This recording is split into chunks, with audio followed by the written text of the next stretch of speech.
제 이름은 이예숙, 올해로 65입니다. 먼저 세상을 떠난 남편과 평생을 허리띠 졸라매며 악착같이 일해 서울 변두리에 4층짜리 작은 상가주택을 마련한 지도 어느덧 10년이 훌쩍 넘었네요.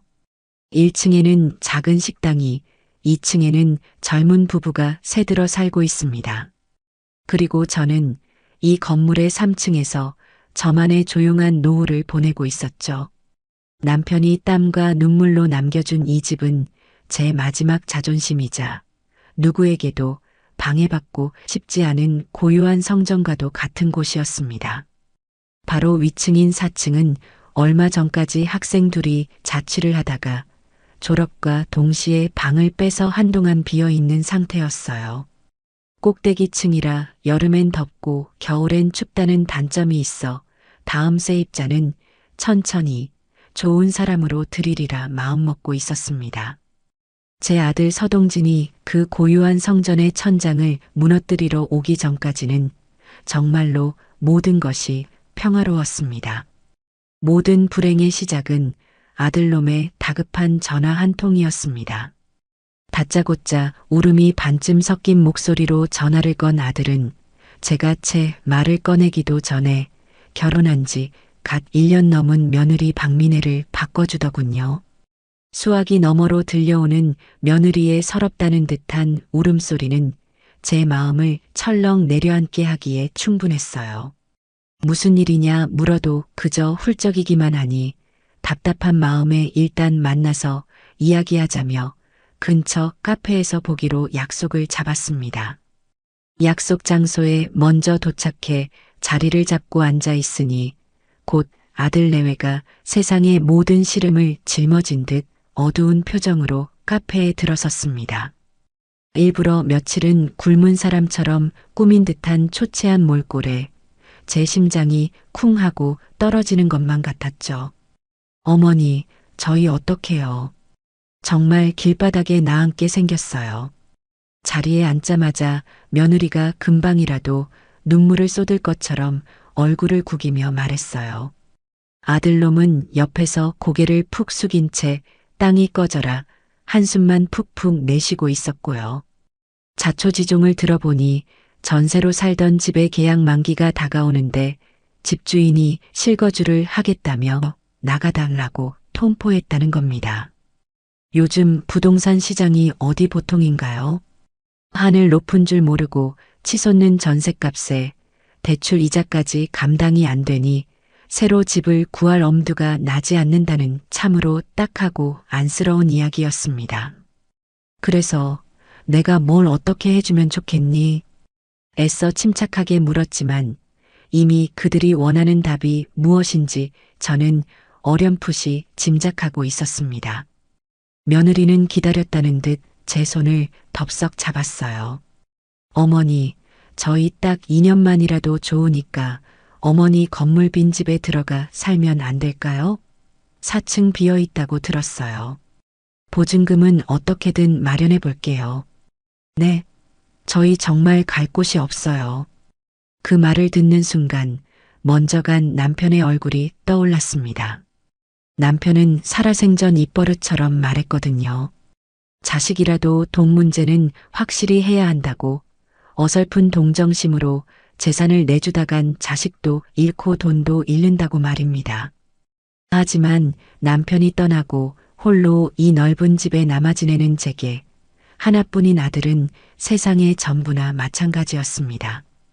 텅 빈 4층을 놀리느니 바로 윗집에 아들 내외가 살면 서로 오가며 의지도 되고 외로움도 덜 수 있지 않을까 하는 생각이 스멀스멀 피어올랐어요.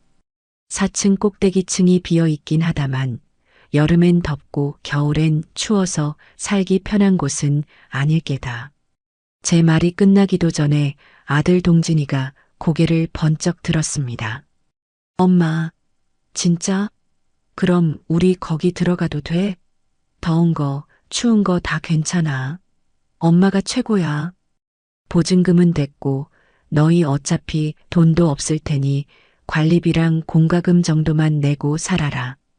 대신 다른 세입자들한테 피해주지 말고 조용히 지내야 한다. 특히 바로 아래층에 내가 살고 있으니 행동 하나하나 조심해야 할 게야.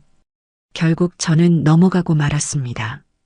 외로움이라는 제 가장 큰 약점을 아들 내외는 너무나도 정확하게 파고들었던 거죠.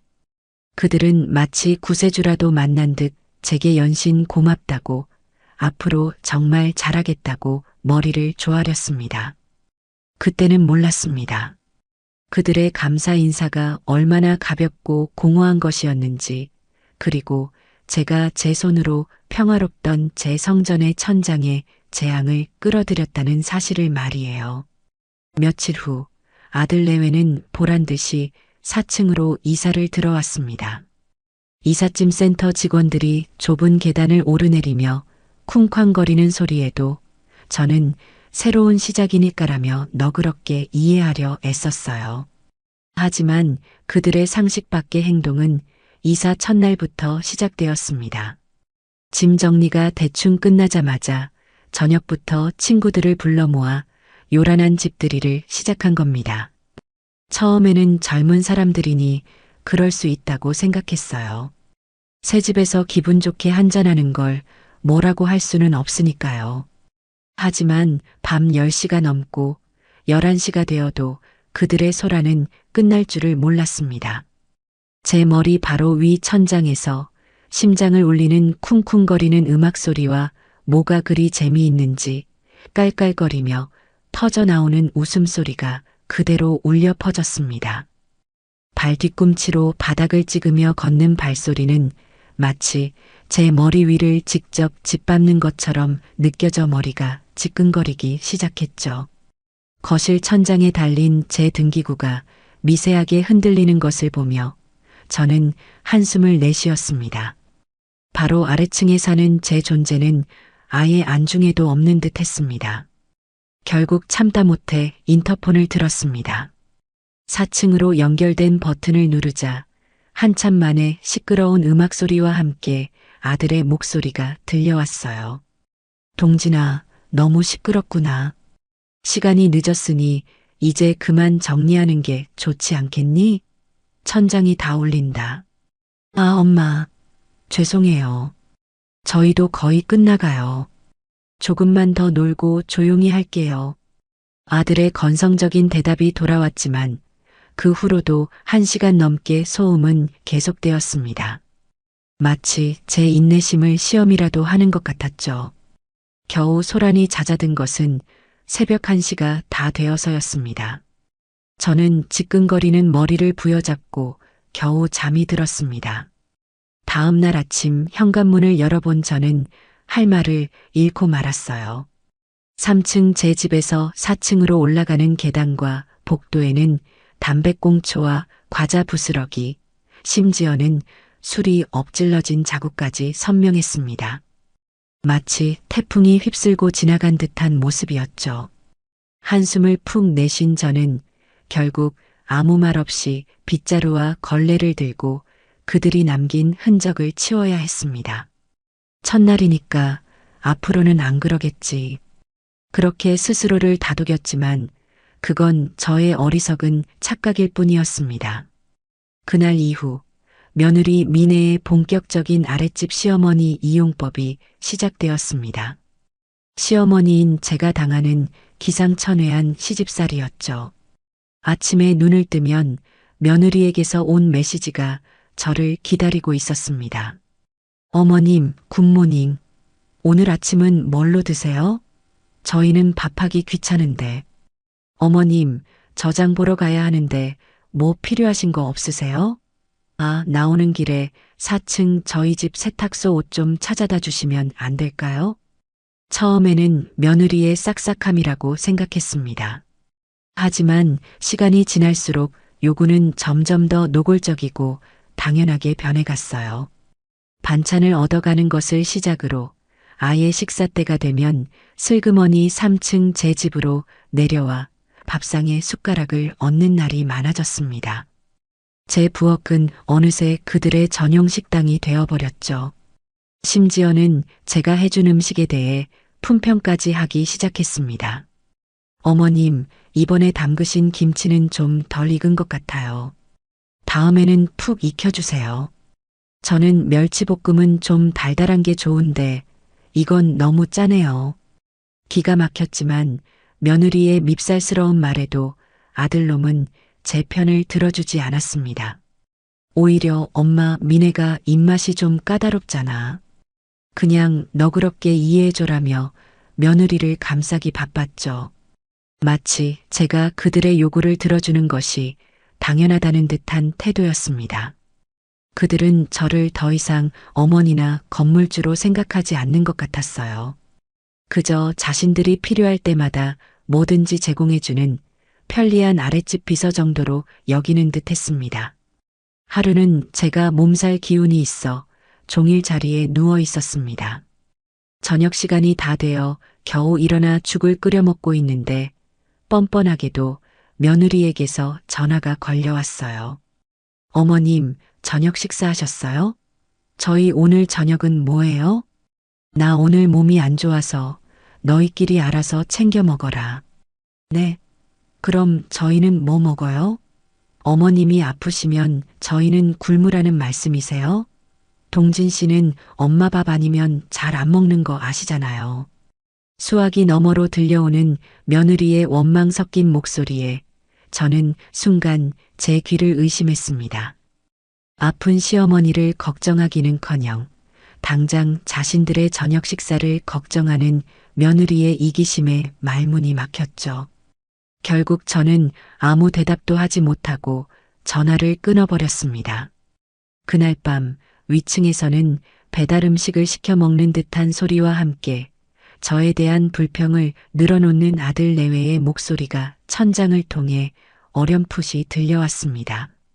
엄마도 참 우리가 밥 달라는 것도 아니고 그냥 뭐 먹냐고 물어본 건데 저렇게까지 예민하게 구실 건 뭐야.